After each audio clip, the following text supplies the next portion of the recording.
সিনিয়রদের নতুনদের কান ধরে উঠা বসা করানো, রড দিয়ে পিটানো, পানিতে চুবানো, উঁচু ভবন থেকে লাফ দেওয়ানো, সিগারেটের আগুনের ছ্যাঁকা দেওয়া, গাছে উঠানো, ভবনের কার্নিশ দিয়ে হাঁটানো, এমনকি দিগম্বর করে গালিগালাজ করা, কুৎসা রটানো, নজরদারি করা, নিয়মিত খবরদারি করার মতো নানা ধরনের শারীরিক ও মানসিক নির্যাতনের শিকার হয়। সবচেয়ে উদ্বেগের বিষয় হলো ছাত্রছাত্রীকে বিভিন্ন রাজনৈতিক দলের আখ্যা দিয়ে লেবেলাইজড করে নির্মমভাবে নির্যাতন করা হয়েছে। এর অসংখ্য উদাহরণ হয়েছে, যার মধ্যে একটি উদাহরণ আবরার ফাহাদ।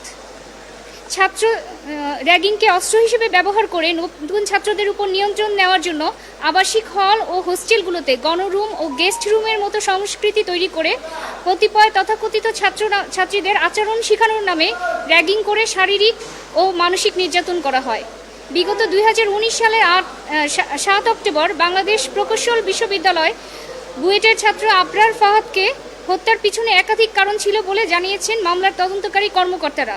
তারা জানান, আবরার হত্যাকাণ্ডে একটি অন্যতম কারণ ছিল যে আবরার সমীহ করে সালাম না দেওয়ার ঘটনাটি। আবরার হত্যাকাণ্ডের এর বিষয়ে একটি অন্যতম কারণ।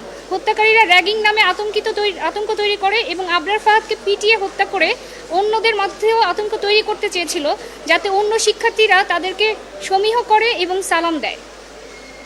এই সকল ঘটনার পরিপ্রেক্ষিতে আমরা বিগত 2020 সালে রিট পিটিশন ফাইল করি এবং রিট পিটিশনে আমরা কোর্টের কাছে প্রেয়ার করি যে শিক্ষার্থীদের জীবন ও সম্মান রক্ষায় র্যাগিং বন্ধে কেন নীতিমালা তৈরি করা হবে না।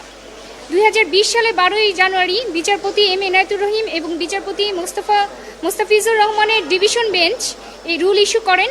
রুলে বলা হয়, শিক্ষার্থীদের জীবন ও সম্মান রক্ষায় র্যাগিং বন্ধে নীতিমালা তৈরি করতে বিবাদীদের ব্যর্থতা কেন অবৈধ ঘোষণা করা হবে না এবং শিক্ষার্থীদের জীবন ও সম্মান রক্ষায় র্যাগিং বন্ধে কেন নীতিমালা প্রণয়ন করা হবে না। এর পাশাপাশি প্রত্যেকটি বিশ্ববিদ্যালয়ে র্যাগিং বিরোধী কমিটি গঠনের নির্দেশ দেন। জনস্বার্থে দায়ের করা ওই রিটে বিবাদী ছিলেন স্বরাষ্ট্র সচিব, শিক্ষা সচিব, বিশ্ববিদ্যালয় মঞ্জুরি কমিশনের চেয়ারম্যান সহ মোট 3 জন। এর আগে আমরা এই বিষয় নিয়ে বারবার করে লিগ্যাল নোটিশ পাঠানোর পরেও কোনো জবাব না পেয়ে আমরা সেই রিট পিটিশনটি ফাইল করি। বিগত 2 মে 2023 সালে 1 নং রেসপন্ডেন্ট নং 1 তিনি একটি প্রজ্ঞাপন জারি করেন শিক্ষা প্রতিষ্ঠানে বুলিং এবং র্যাগিং সংক্রান্ত বিষয়গুলোকে প্রিভেনশনের জন্য প্রজ্ঞাপন জারি করেন। এই প্রজ্ঞাপন অনুযায়ী র্যাগিংকে শাস্তিযোগ্য অপরাধ করা হয়। এখানে শারীরিক বুলিং ও র্যাগিং, সামাজিক বুলিং ও র্যাগিং, সাইবার বুলিং ও র্যাগিং, সেক্সুয়াল বুলিং ও র্যাগিং এবং মৌখিক বুলিং ও র্যাগিং সংক্রান্ত বিষয়গুলোকে ডিফাইন করে প্রত্যেকটা বিশ্ববিদ্যালয়ে কমিটি গঠনের কথা বলা হয়, সরকারি এবং বেসরকারি প্রতিটা বিশ্ববিদ্যালয়ে। এছাড়া এখানে নীতিমালা দেওয়া হয় যে এই কমিটি কিভাবে কার্যক্রম করবে এবং যে কোনো ধরনের অভিযোগ আসার 7 দিনের মধ্যে এই তদন্ত কমিটি তদন্ত করে প্রতিবেদন দিবে এবং তার পরিপ্রেক্ষিতে বিশ্ববিদ্যালয় ব্যবস্থা গ্রহণ করবে। এছাড়াও যদি কোনো ধরনের ফৌজদারি অপরাধের বিষয় আসে, অর্থাৎ কেউ যদি শারীরিক নির্যাতন করে, বিশ্ববিদ্যালয় কর্তৃপক্ষ শুধুমাত্র তাদের যে ব্যবস্থা সেটা গ্রহণ করবে না, সেক্ষেত্রে ক্রিমিনাল প্রসিডিং ইনিশিয়েট হবে, অর্থাৎ ফৌজদারি আইন মোতাবেক ব্যবস্থা গ্রহণ করে তাদের বিরুদ্ধে ক্রিমিনাল প্রসিডিং ইনিশিয়েট হয়ে মামলা গ্রহণ করা হবে। তো এটা ইতিমধ্যে আদালতে আমরা এই প্রজ্ঞাপনটা দাখিল করেছি। আদালত আজকে এই রুলের শুনানি শেষে রায় দিয়েছেন, রুলটি নিষ্পত্তি করেছেন এবং এই প্রজ্ঞাপন অনুসারে প্রতিটা বিশ্ববিদ্যালয়, সরকারি এবং বেসরকারি প্রতিটা বিশ্ববিদ্যালয় এই বিষয় নিয়ে এখন পদক্ষেপ হবে। র্যাগিং একটি শাস্তিযোগ্য অপরাধ। কোনো পলিটিক্স বা কোনো কিছুর দ্বারা লেবেলাইজড করে কোনো শিক্ষার্থীকে কোনো ধরনের টর্চার করা যাবে না এবং প্রত্যেকটা বিশ্ববিদ্যালয়কে এই বিষয়ে কঠোর হতে হবে এবং আইন অনুযায়ী তাদেরকে কাজ করতে হবে। না, অবজারভেশন দেয়নি, এটা এই অনুযায়ী কার্যক্রম চলবে। আপনি যে ঘটনাটা তুলে ধরেছেন এরপরে কি কোনো ঘটনা ঘটেছে? সেটা তো আমার এই মুহূর্তে মনে নেই। আচ্ছা, এখানে প্রত্যেকটা বিষয় ডিফাইন করা হয়েছে যে কোন ধরনের বিষয়গুলো র্যাগিং সংক্রান্ত অপরাধ।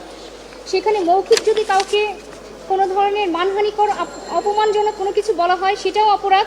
শারীরিকভাবে কাউকে চড়-থাপ্পড় দেওয়া, পানি দেওয়া, থুতু মারা, বিশেষ ভঙ্গিতে দাঁড়িয়ে থাকতে নির্দেশ দেওয়া, কোনো ধরনের শাস্তি দেওয়া এবং সামাজিক বুলিং হিসেবে কোনো ধরনের গুজব ছড়ানো, কাউকে কোনো ধর্ম, বর্ণ, গোত্র, জাতি, পেশা হিসেবে বা অঞ্চল তুলে গালিগালাজ করা।